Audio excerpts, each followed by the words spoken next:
देखिएगा क्वेश्चन में क्या कह रहा है। क्वेश्चन नंबर 14 समांतर श्रेणी अर्थमेटिक प्रोग्रेशन का क्वेश्चन नंबर 14 है। एक्सरसाइज 5.3 किसी किसी बुक में एक्सरसाइज 5.5 है। कह रहा n पदों का योगफल दिया है। n पदों का योगफल 3n² - n है। तो पहला पद यानी कि a का मान निकालो और सार्वधातर यानी कि d का मान निकालो। n पदों का योगफल दिया है और पहला पद और सार्वधातर हमसे पूछा है।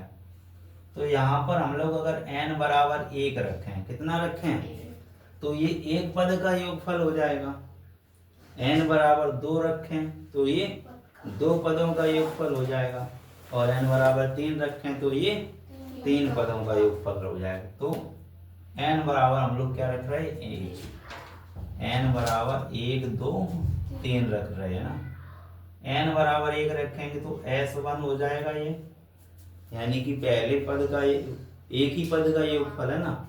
तो s1 तो यहाँ पर 3 और 1 की n की जगह 1 का स्क्वायर -1, 3 और 1 का स्क्वायर क्या बनेगा 3 -1 कितना बचेगा 2। ये एक पद का योगफल है। एक पद का तो वो अकेला ही होगा ना, तो यही एक पद का योगफल है और यही पहला पद होगा। तो पहला पद क्या आया 2। अब हम लोग कितना रखें s2 निकालें, n बराबर 2 तो क्या आएगा 3 और 2 स्क्वायर -1। तो देखो 3 और 2 का स्क्वायर कितना होगा 4, 4 और 3 का गुणा 4 दिया 12, 12 - 1 कितना बचेगा 11।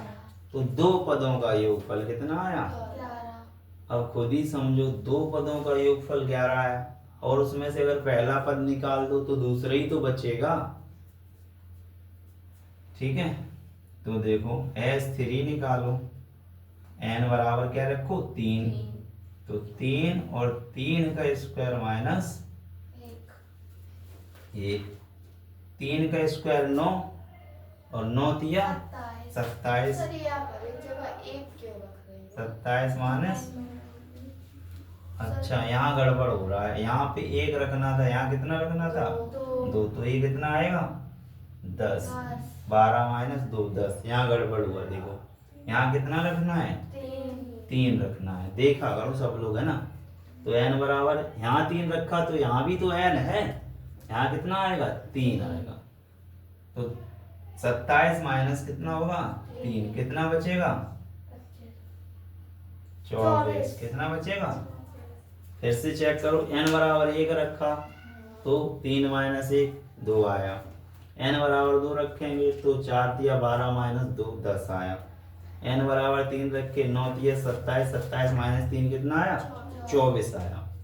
तो देखो पहला पद क्या मिला 2, तो हमारी एपी क्या बनेगी 2।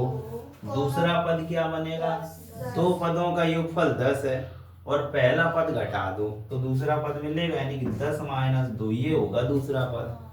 ठीक है, तीसरा पद क्या होगा 3 पदों का योगफल में से 2 पदों का योगफल घटा दो तो तीसरा पद मिल जाएगा, यानी कि 24 में से क्या घटा दो 2 पदों का योगफल, तो यानी कि यहाँ से क्या घटाएं 10। ठीक है, तो ये तीसरा पद होगा। इस तरीके से एपी चलेगी।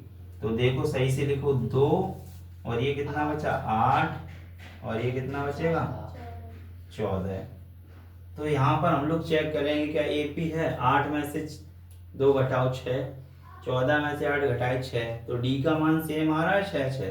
तो क्या पूछा था पहला पद और डी, तो प्रथम पद क्या होगा 2, प्रथम पद ए बराबर 2, सार्वधातर डी बराबर क्या होगा 6।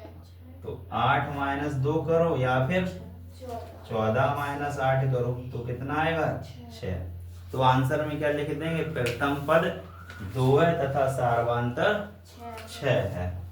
समझ में आया हो तो एक लाइक जरूर करना। लिखो